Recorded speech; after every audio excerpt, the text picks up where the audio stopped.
PK, very entertaining contest to watch tonight as a neutral. What was your appraisal of your side's performance across the 90 minutes? Look, I think we started slow in the first half, or in the first 10 minutes. We showed great character in coming back, and then obviously in the second half, we managed to get the lead. But then I think we stopped. We stopped pressuring the ball. Too many turnovers in certain areas, and in the end, they beat you with one ball through the middle, and it's a goal. So look, I think we could do better over the 90 minutes, but I think we showed some good character, especially in the first half, coming from behind. That problems across the length of the entire 90 minutes, do you think that's down to just the fatigue and the troubles your side's had with COVID? Yeah, I think it's one of them. Again, we don't know how this virus attacks the respiratory system, so sometimes it's the unknown. And obviously we played 120 minutes the other day. So look, it's something that we need to, we just need to manage it day by day, because some days the players are feeling great, and obviously at the end I think the players were really fatigued, so we have to manage that situation well. You said it was one of the reasons why it happens. Any others that jump out to you as potential causes behind the fade out? Behind what, sorry? Behind your side just beginning to fade out as the game was on, stop doing those things that you wanted? Yeah, I think, I think we turned over the ball too many times in areas, and we left ourselves a bit open sometimes for a counter-attack. I think we tried to rush it, instead of maybe just managing the game a bit.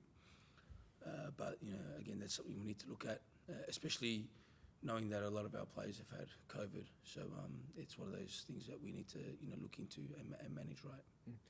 Both sides had shouts for penalties that were turned down towards the end of the game. Do you think you were hard done by not get the rub of the draw on that? I need to see it properly. To be honest, I didn't see Lecky's one. So look, I haven't even looked at it, to be perfectly honest with you. So if the VAR have said no, then we go on that decision. You said obviously, there was that early start where you guys were down 2 goals and then you were able to fight back. What did you put down sort of the slow start to, and also the way you got back into the game? Were there certain just not being ready for the early start, or? Yeah, I don't know. Sometimes things happen, but look, again, obviously we didn't start great for whatever reason. That's something that we need to address.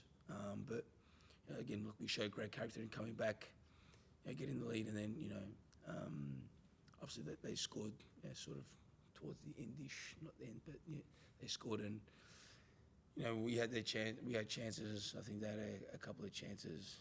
Again, it was a bit end to end, a bit too transitional for me.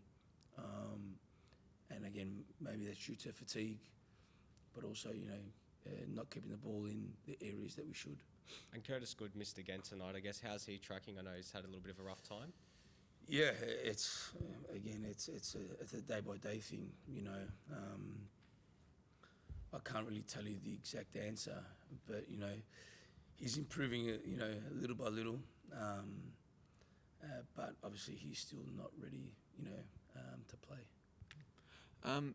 You're talking about fatigue with your side. You also, I think you just made the one substitution, bringing on Marco Tilio near the hour mark.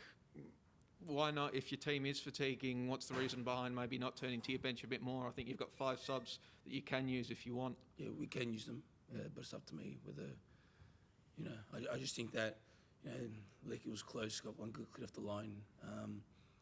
Again, I thought, with Andy, he's always dangerous in a moment. We had Jordan Boss, who's a winger. We had Lisiatis, who's a midfielder. We had Kieran Stokes as a defender. We've got one that's 18, 21. I just think of that magnitude of the game. Maybe we needed a bit more experience because the game was so end to end.